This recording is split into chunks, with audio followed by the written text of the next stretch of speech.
যুবক ভাইরা, আমি তোর পাও ধরে ধরছি, তার জ্বলন্ত প্রমাণ আমি দিয়ে যাই। আমার মা আমারে পিঠা খাওয়াইয়া বিদায় দিল মাদ্রাসায়। আমি কোটালীপাড়া, যারা গোপালগঞ্জের সন্তান আছো তারা চিনবা, কোটালীপাড়া মাদ্রাসায় যখন পরীক্ষার হলে বসা, হঠাৎ করে আমার কানে খবর গেল আমার মা নাই।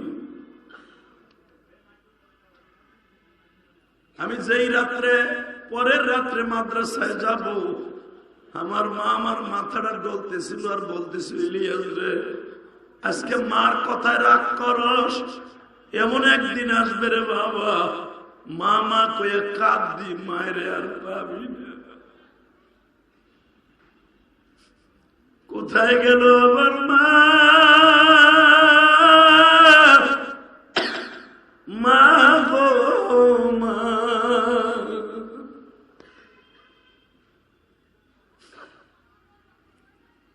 আল্লাহ, আমি জানি না কার বাড়ি রংপুর, দিনাজপুর, কার বাড়ি গোপালগঞ্জ, কিশোরগঞ্জ, হবিগঞ্জ, নারায়ণগঞ্জ, নবাবগঞ্জ, আমি জানি না। চাঁদপুর, রংপুর, দিনাজপুর, ফরিদপুর, মাদারীপুর, শরীয়তপুর, আমি জানি না কার বাড়ি কোনপুর, কোন গঞ্জে। তবে একটা জিনিস জানি, তুমি যদি তোমার মায়ের জন্য কাঁদো, তোমার মায়ের কবর আযাব মাফ হইলে তোমার সন্তান একদিন তোমার জন্য কাঁদবে।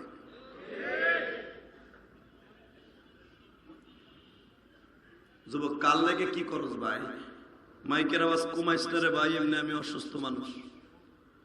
আওয়াজটা আর একটু বাড়াও, মাস্টার বাড়াও, টন বেজ বাড়াও। এই সিমন, মাইক তো ভালো মাইক, কমাও কামিয়া, সিল্লানি দিলে। আল্লাহ আমাদেরকে মাফ করে দিতে পারেন না আল্লাহ? আল্লাহ কলিজার টুকরা ভাইদেরকে মাফ করে দেন না আল্লাহ? আর মাত্র একটা রাত যাওয়ার পরে সে সম্মানিত রাত। ইন্না আনজালনাহু ফি লাইলাতিন মুবারাকাহ ইন্না কুন্না মুনজিরিন। এরপরে আয়াতে বলতেছে আল্লাহ, ইফরাকু কুল্লু আমরিন হাকিম, আমি ওই রাতে আমি বাদশা, মানুষের ভাগ্য নিয়ন্ত্রণ করি। আল্লাহু আকবার, জোরে বলতে পারেন না? আমি প্রথম আসমানে আইয়া ডাকতে থাকি, আলামিন মুস্তাগফিরিন ফাগফির লাহ, আলামিন মুস্তারজিকিন ফারজুকা। বান্দা আমার কাছে আয়, আমি আজকে রাতে তো নিচে আইছি, কারণ বছরে 2টা রাত্র আমি আসমানে, প্রথম আসমানে আসি, তোকে কুদরতে হাত বিছায় ডাকতে থাকি, তুই অনেক গুনাহ করে লাইছ না আমার কাছে, আমি তোর গুনাহ মাফ করে দেব। আলামিন মুস্তারজিকিন, তোর ব্যবসা খারাপ, তোর ঋণগ্রস্ত হয়ে গেছো, তোর রেজেক ভালো নাই, আমার কাছে এই রাত্রে কান, আমি তোর রেজেকের ব্যবস্থা করে দেব। আল্লাহ যদি প্রথম আসমানে বইয়ে তোমার আমার এইভাবে ডাকতে থাকে, ওই চান্সটাকে ছাড়া যাবে? জোরে কও, আরো জোরে। আমি গ্যারান্টি দিয়ে গেলাম, এই সবে বরাতে তুই কানবি। আজকে তুই কর্মচারী আসর এই যাত্রাবাড়ি ফলপট্টিতে সিটি মার্কেটে, আজকে তুই কর্মচারী আসস, আজকে আমার কাছে লেখা রাখ, আজকে 23শে ফেব্রুয়ারি, আজকে 23শে ফেব্রুয়ারি তুই লেখা রাখ। তুই যদি বরাতের রাত্রে কানতে পারস, আল্লাহর কাছে বুঝাইয়া কইতে পারস, আমার মন কেন জানো বলে, তুই 1টা বছর ঘোরার আগে আল্লাহ তোরে ফলের আড়তের মালিক বানাই দেয়। আল্লাহ পারে না? পারে, পারে। বিশ্বাস হয়? ইনশাআল্লাহ বলো, আরো জোরে বলো। আল্লাহ ওলি বানাইতে পারে না? পারে। পৃথিবীতে কখন কার ওলি বানাই দেবে কেউ জানে না। হ্যাঁ, ঠিক না? শোনো তাহলে, জুনাইদ বাগদাদি পৃথিবীর জগৎ বিশ্ববিখ্যাত কুস্তিবিদ ছিল, নাম শোনেন নাই? জুনাইদ বাগদাদি এত বড় কুস্তিবিদ যে জুনাইদের পিঠকে জমিনে ঠেকাবার মতো কেউ নাই, এত বড় কুস্তিবিদ। হঠাৎ করে জুনাইদ বাগদাদি শুনতে পাইল যে আমার বিরুদ্ধে এমন একজন পাতলা খানাইছে কুস্তি লাগতে, যার গায়ে পুরা বডির মধ্যে 40 কেজি ওজন নাই, আর আমার একটা রানের ওজন আছে 40 কেজি। মারহাবা বললেন না? জুনাইদ বাগদাদি শুই না ওই লোকটারে দেখতে গেছে, এ তুই বলে আমার লগে কুস্তি লাগবি? কাহা, তুই আমার ঘুষির ওজন জানোস? কয় না, আমার একটা ঘুষির ওজন হইতেছে 8 মণ। আসলে আপনাকে কষ্ট হয়ে গেছে, আইন মোনাজাত করে দেয়। তাহলে আমি আবার বলতেছি, জুনাইদ বাগদাদির একটা ঘুষির ওজন হলো 8 মণ। কয় মণ? জোরে কান। এই যে পৃথিবীতে এখন সবচেয়ে বড় কুস্তিবিদ নাম হলো মিস্টার র। যে পোলাপান মাঝে মাঝে গেঞ্জি তোর ছবি আছে দেখছো, কুস্তিবিদ। ওর ঘষির ওজন কম্পিউটারে ধরা খাইছে হুদা 35 কেজি। আর জুনায়েদ বাগদাদি একটা ঘুষি দিলে 8 মণ ওজনের পাথর দিয়ে ওয়ালে গুতা দিলে যে ওয়ালটা ভাঙতো, জুনায়েদ ঘুষি দিয়ে ওই ওয়াল ভাঙতো। সুবহানাল্লাহ। এখন কবা না বাইতে যে কই জুনায়েদের সাথে আইছে পাতলা খান কুস্তি লাগবে। বাজানরে জুনায়েদ বাগদাদির চার চেহারা মাপতাছে আর বলতাছে তুই কেমনে আমার সাথে পারবি। ও বাজান এই লোকটার বাড়ি হলো কাবা শরীফ, ইরাকে গেছে জুনায়েদ বাগদাদির সাথে কুস্তি লাগার লাইগা। জুনায়েদ বাগদাদির সামনে দাঁড়ায় বলে, জুনায়েদ রে বেশি বাহাদুরি দেখাইস না, যারাই বাহাদুরি দেখাইছে ওরাই মরছে। ফেরাউন বাহাদুরি দেখাইছে ময়রা কুত্তার মতো পড়ে রইছে, নমরুদ বাহাদুরি দেখাইছে ল্যাংড়া মাসা দিয়ে সোজা করছে, সাদ্দাত বাহাদুরি দেখাইছে একটা পাগলা কুত্তায় কামড়ায় ওরে মারছে। তখন না কেন আবু জেহেল বাহাদুরি দেখাইছে নবীরে থাবুর দিছে। মনে মনে ভাবছে মোহাম্মদ রে মারলে কি হবে, মাত্র 2টা বালকের হাতে বেঈমানের মৃত্যু হইছে। যেই 2টা বালকরে মারছে, একজনের বয়স 18, একজনের বয়স 16। বদরের যুদ্ধ আরে 2 টুকরো করছে, যেরকম মারহাবা।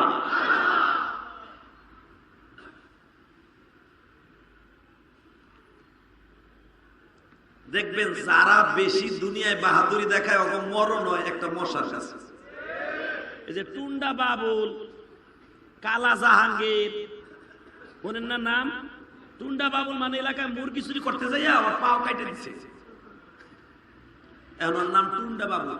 ঠ্যাঙেরটা নাই, খোরা। এগুলা বলে আবার মস্তান, নাউজুবিল্লাহ বলেন না, এরা বলে আন্ডার ওয়ার্ল্ডে চলে। আর এগুলোর মরণ হয় দেখবেন এক গাঞ্জাখোরের হাতে। কথা কন না কেন? তাহলে যখন বলছে তুই কি আমার লাগে পারবি, পারবো কি পারবো না কালকে দেখা যাবে। বাজারে কুস্তির মাঠে যখন অনুমতি শুরু হয়ে গেল, 2 জন ফেস টু ফেস দেখা। ইন দি মিন টাইমে জুনায়েদ জিজ্ঞেস করে, তুমি আগে হিট করবা না আমি আগে হিট করব? জুনায়েদ বাগদাদি দেখে ওর হাতের মধ্যে কোনো গ্লাভস লাগানো নাই। দেখবেন কুস্তিবিদদের হাতে কিন্তু ফোমের গ্লাভস লাগানো থাকে। কতক্ষণ না কেন?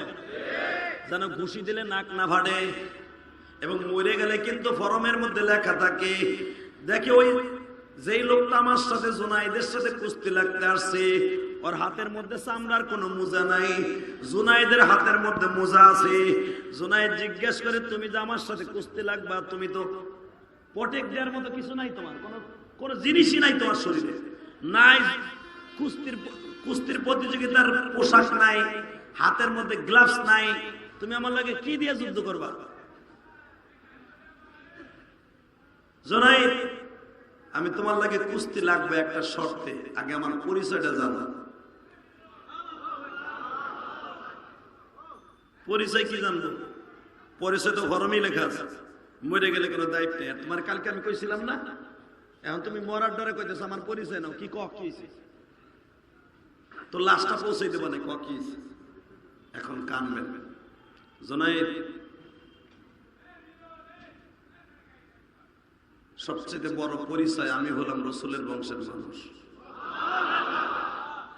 জোরে জোরে জোরে জোরে, আরো জোরে। আমি কোন বংশের মানুষ? তুমি রাসূলের বংশের মানুষ। হ্যাঁ। নাম কি তোমার? জাবের ইবনে আব্দুল্লাহ কুরাইশী। আমি খাদিজার বংশের মানুষ।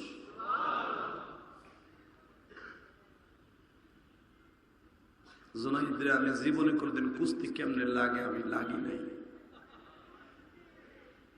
তুমি আইছো কেন? আমি আইছি, আমি জানি একজন জানোয়ারকে ভালো বানাবার জন্য যত কোয়ালিটি আছে, হয়তো আমি চেষ্টা করলে যদি হিদায়াত আর কপালে থাকে হিদায়াত পেয়ে যাবে। এমনও হইতে পারে ওয়াজের দ্বারা, ইলিয়াস রহমান জিহাদির ওয়াজের দ্বারা কত গাঞ্জাখোর ভালো হয়ে গেছে, এক সিল্লা দিয়ে পাগড়িটা মাথায় দিয়ে এখনো পর্যন্ত আল্লাহর ওলি হয়ে গেছে। সরমনায় 3 দিনের বয়ানে অনেক গাঞ্জাখোর, হিরোইন খোর ভালো হয়ে গেছে।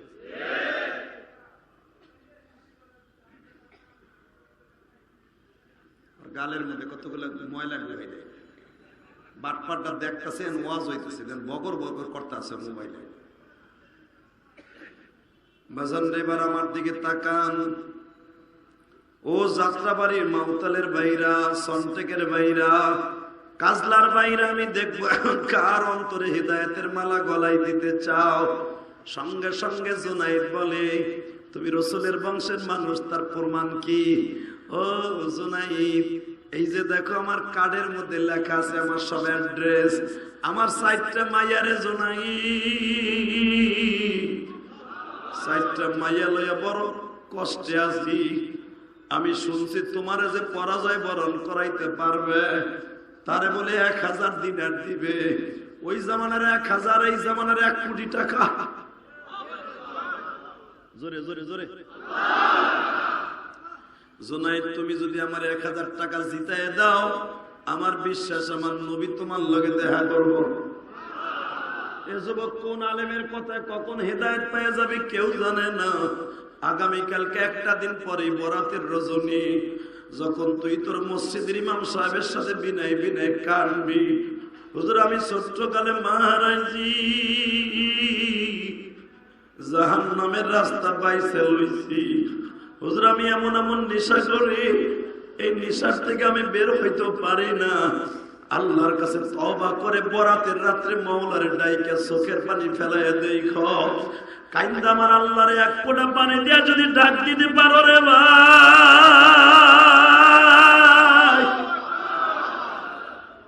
গুনাহ করতে লাগবে 60 বছর 70 বছর, আর আমার মাওলার মাফ করতে লাগবে 1 সেকেন্ড টাইম। আল্লাহ কি 1 সেকেন্ডে মাফ করতে পারে না? জোরে বলো, পারে কি পারে না? মুসা পয়গম্বর ওয়াজ করতেছে, বাবা কুল ইয়া ইবাদিয়াল্লাযীনা আসরাফু আলা আনফুসিহিম লা তাকনাতু মির রাহমাতিল্লাহ। মুসা পয়গম্বর ওয়াজ করতেছে, হঠাৎ করে জিবরাইল আসিয়া কয়, মুসা রে, তোমার মজমার মধ্যে এমন একজন পাপিষ্ট আছে, ও আজকে ওর মায়ের কষ্ট দিয়ে আসছে, ও যদি এই ময়দানে থাকে, ওই ময়দানে থাকলে দোয়া কবুল হইব না। মুসা পয়গম্বর একটা লাভ দিয়ে দাঁড়ায় কয়, আব্দুল্লাহ নামে কোন যুবক আছো, সবে মাত্র গুনাহ করে আসছোস, তুই না ওঠা পর্যন্ত গুনাহ কবুল হবে না, দোয়া কবুল হবে না, তোরে উঠতে বলছি, উঠোস না। এই যুবক ভাই তোর পাও ধরে ধরছে, এখন কানবি। ওই যুবকটা বুঝে ফেলছে, আমি তো সবে মাত্র গুনাহ করে আসছি, আমার তোর ভাষার কায়দা নাই। মুসা নবীর কাছে ছবি সহ আইসা যাবে, আমারে মাইরা এখান থেকে উঠে দিবে। মুসা নবী যে রাগী লোক, আমারে ধইরা একটা আছাড় দিবে, এই কথা চিন্তা ভাবনা করিয়া মুসা পয়গম্বর বারবার বলতেছে, ঘুম ঘুম ওঠ। যখন ওই যুবকটা ওঠে না বাবা, মুসা পয়গম্বর চোখ গরম দিয়ে কই, উঠবি না, তোর ছবি যদি আমারে জিবরাইল দেখাই দেয়, তোরে কিন্তু মাইরালাম। আমার যুবক ভাইরা, যাত্রা বাড়ির ভাইরা,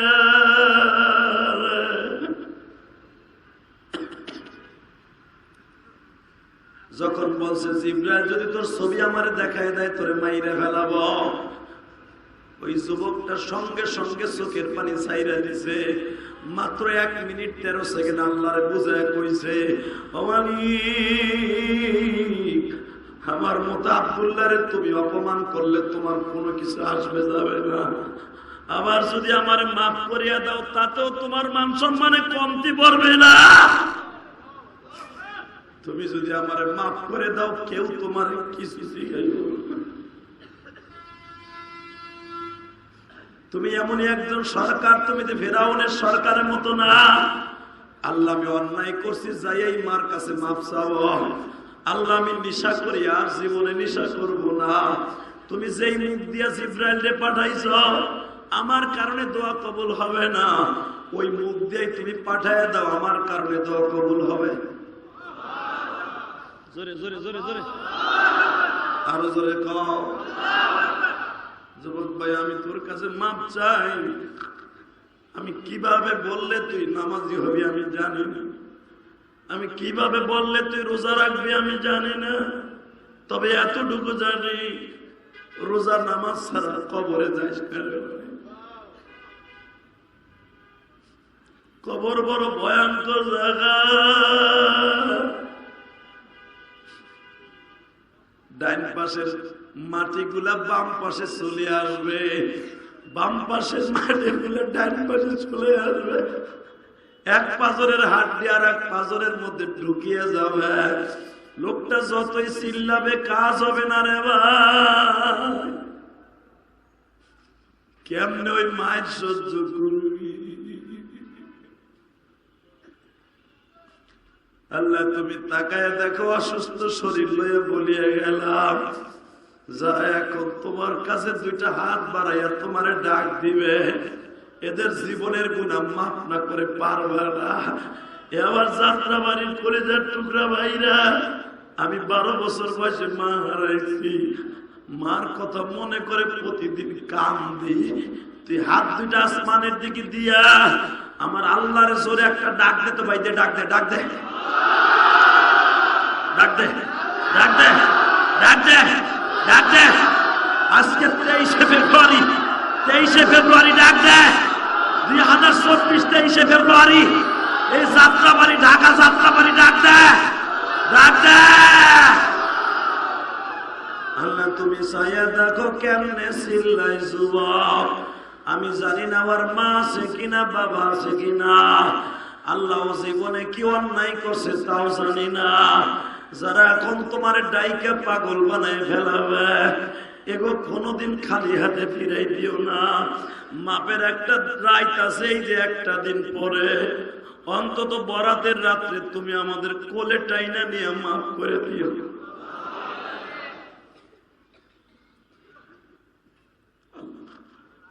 তোমার কি মায়া লাগে না? আল্লাহ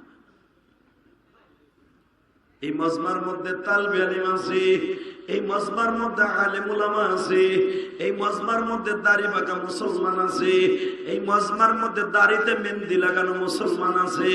আল্লাহ তোমার যারে ভালো লাগে তার ওসিলায় আজকে সবাইরে মাফ করে দাও।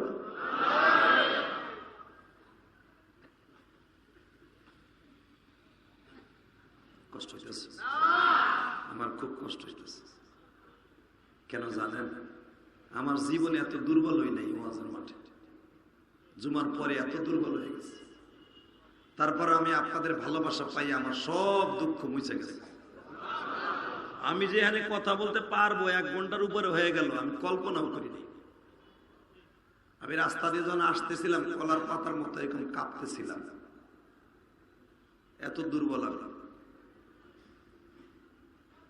আমার নামের শেষে কিন্তু জেহাদি আছে। আমি বক্তৃতার মাঠে যখন উঠি আমার চেয়ার অনেক সময় ধরে রাখা লাগে। আল্লাহ শুকর, আলহামদুলিল্লাহ বলেন। সেই মানুষটা মাজায় বল পাইতেছি না, কয়েকবারে লিফটিনে যাওয়ার কারণে বুকটা ব্যথা, গলাটা ব্যথা। শুধু আপনাকে 2টা পাও ধরে বলে যাবো, আপনাকে চোখে আমি পানি দেখতেছি, বিশ্বাস করে। আমার মন কেন যেন বলে অসুস্থ শরীর আজকে কবুল হয়ে যাবে।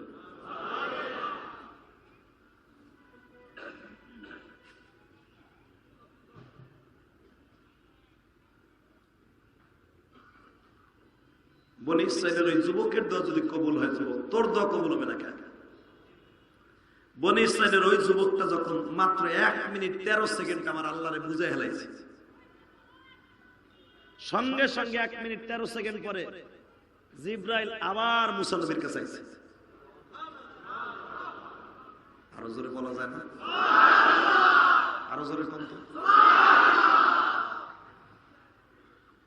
মুসা,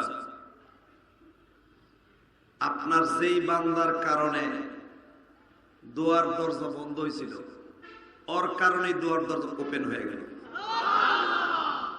খোলা হয়েছে। মুসা আলাইহিস সালাম তখন আরো মনের ভিতরে আইটগুট বাড়ছে, আল্লাহ তাহলে এই মানুষটার আমি না দেখে ছাড়বো না, তুমি আমার একবার কও ওই লোকটা কে? জিব্রাইলকে আপনি ডাক গেল, আপনার ডাইকে লো, আল্লাহু আকবার বলো। মুসা আলাইহিস সালাম বলতেছে, বাইরে আমি দুইটা হাত জোর করে বলছি, তুই কই ভাই আব্দুল্লাহ, তুই কই, তুই কই কলিজার ভাই আমার? তোর কারণে দোয়ার দরজা বন্ধ হইলো, আবার তোর কারণে চালু হইলো, আমি তোরে দেখা এই বনি ইসরাইলের মডেল বানাই দিয়ে যাব। যুবকটা দাঁড়াইতেছে না ডরে, যুবক ডরে দাঁড়াইতেছে না। অনেক সময় পরে যুবক কাঁদতে কাঁদতে কাঁদতে কাঁদতে উঠছে। সঙ্গে সঙ্গে বলে, মুসা ভাই ওই লোকটাই আমি। মুসা আলাইহিস সালাম স্টেজ থেকে লাফ দিয়ে নামছে, বাবা ওরে বুকের মধ্যে নিয়ে দুই গালে চুমা দিয়া কয়, তুই আমার মওলার সাথে 1.5 মিনিটে কি প্রেম করলি? সঙ্গে সঙ্গে ওই যুবক বলতেছে, কুল ইয়া ইবাদিয়াল্লাযীনা আসরাফু আলা আনফুসিহিম লা তাকনাতু মির রাহমাতিল্লাহ। মুসা রে, আমি জানি আমার মওলা বলছে জীবনে যত গুনাহ করবা আমার দরজার থেকে সরে যাইস না। এই আয়াতটা সামনে নিয়ে আমি মওলারে ডাক দিছি, কিন্তু আমি কি জানতাম আমার মওলা এত তাড়াতাড়ি আমার ডাকটা শুনবে? আমি জানলে জীবনে আরো ভালো করে ডাক দিতাম, আমি ভালো করে ডাক দিতাম, জীবনে আর গুনাহ করতাম না রে মুসা।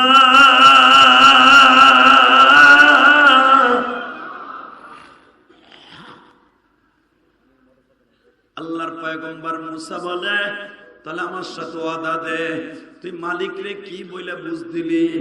আমি যে এত তাড়াতাড়ি মাওলারে কি বলছে আমি নিজেও জানি না, তবে একটা কথা বলছি, আল্লাহ তুমি আমার অপমান করে লাভটা কি? এই 1000 মানুষের মধ্যে যদি মুসার সামনে আমারে কালারি করো, তাহলে আমারে বানাইছো কেন? ইয়া আইয়ুহাল্লাযীনা আমানু তুবু ইলাল্লাহি তাওবাতান নাসুহা। তুমি না কইছো তওবা করবি, আমি তওবায়ে নাসুহা করলে maaf করে দিব। সঙ্গে সঙ্গে যুবকটা কান্দার কয়, মুসা আমি যতদিন বাঁচবো আমার মওলা কুদরতি পাও ধরে বাঁচবো। এবার যাত্রাবাড়ি থানার পিছনের বাইরা জীবনে কত নেশা করছো, কত গাঁজা খাইছো, হিরোইন খাইছো, সব কথা বলে যায় এখন আমার মওলার কাছে তওবা করবা। আমার মন কেন জানো বলে, কদরের সবে বরাতের আগে তোমার জীবনের সব গুনাহ মাফ হয়ে যাবে। আল্লাহ মাফ করতে পারে কি পারে না? জোরে বলো, পারে কি পারে না? শুধু এবার আমার দিকে তাকাবি, কোন দিকে ঘাটটা ঘুরাবি না। এই মুসা পয়গম্বর আল্লাহর কাছে বারবার বলতেছে, আল্লাহ তুমি আমার সাথে একটা ওয়াদা দাও, আমি তো জান্নাতের গাড়ির ড্রাইভার হব, আমার পাশের সিটে কে আমার সাথে জান্নাতে যাবে? কষ্ট হইতেছে?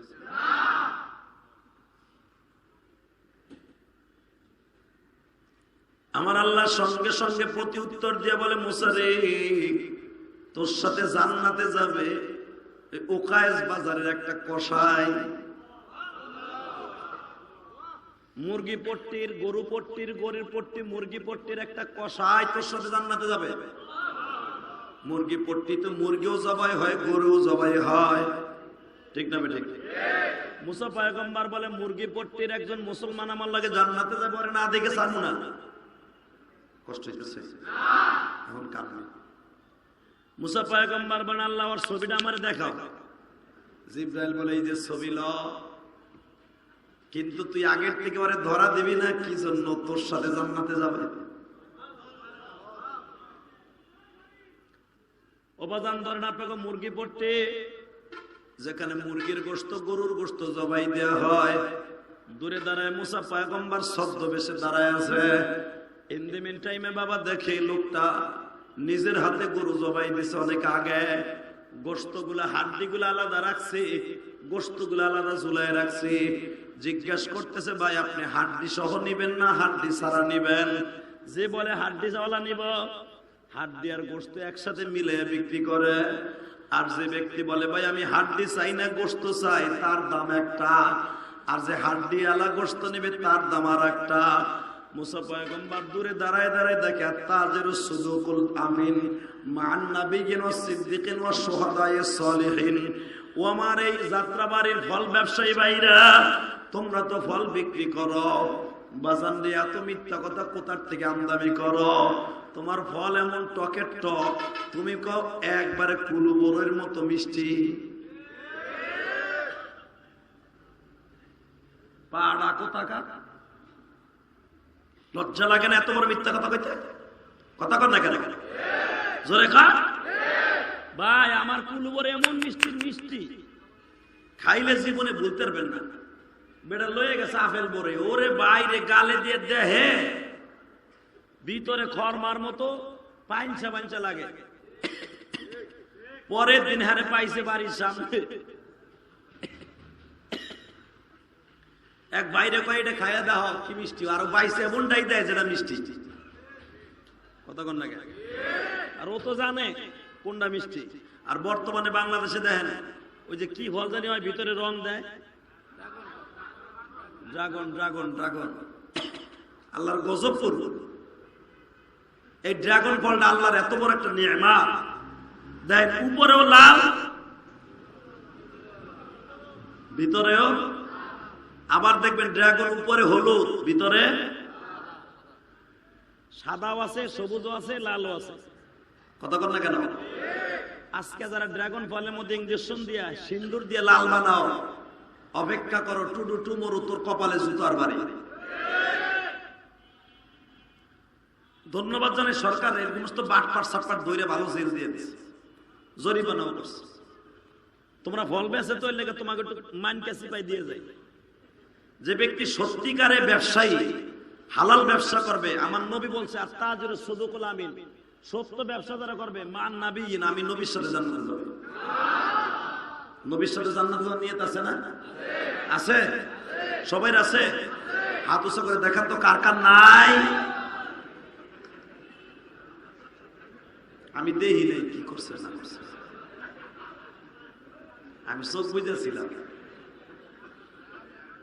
আমার একদিনের ওয়াজে কি আর আপনি ড্রাগন ফলে সিন্দুর দিয়ে ছাড়বেন? জীবনও না। তবে একটা সত্য কথা বলে দিয়ে যায়, যদি নবীর সাথে জান্নাতে যাইতে চান ধোঁকাবাজি করে ব্যবসা করবেন না। আপনার সন্তান কোনোদিন অমানুষ হবে না, মানুষ হবে। আপনার জীবনে মারাত্মক কোনো রোগ হবে না, ইনশাআল্লাহ বলেন, মারহাবা বলেন। কষ্ট হইতেছে? বাপ ভালো হইলে মা ভালো হয় না?